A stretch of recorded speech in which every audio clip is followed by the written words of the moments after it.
Mo ni iyang giingon diha nimo?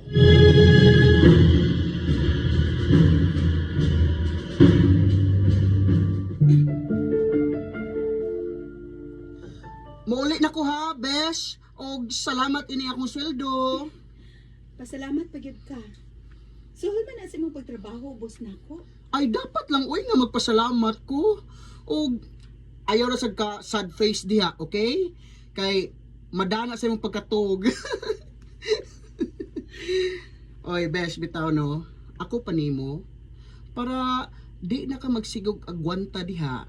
Mas maayo pag imo na lang nang isulti ang unsa may imong gibati para niya. Daryl, Bitaw, besh. Basta, prangka lang yun na pagkastorya ha. Ayaw na lang huno na nga babae ka. Kay, you know what? Sa ubang nasod, ang babae may manguyab sa laki. sa laing nasod man na. Pinoy ba yata? Aw, ikaw, naara nimo. Bala ka, besh. Basta, ikaw rin yung mag-antos, ana. Kaysa mag-imo na ipadayag ng imong gibati niya.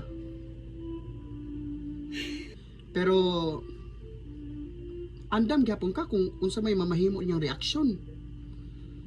Ayaw lang gyud pag-expect nga maayong outcome ana. Basta ang importante man gyud nga nakasulti ka sa dugay na nimong gidada diha sa ilawom sa imong dughan. Daryl,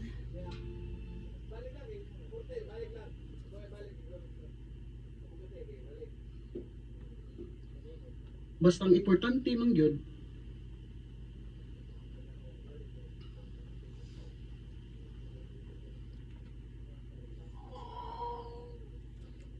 ayaw lang gyud pag-expect nga maayong outcome ana.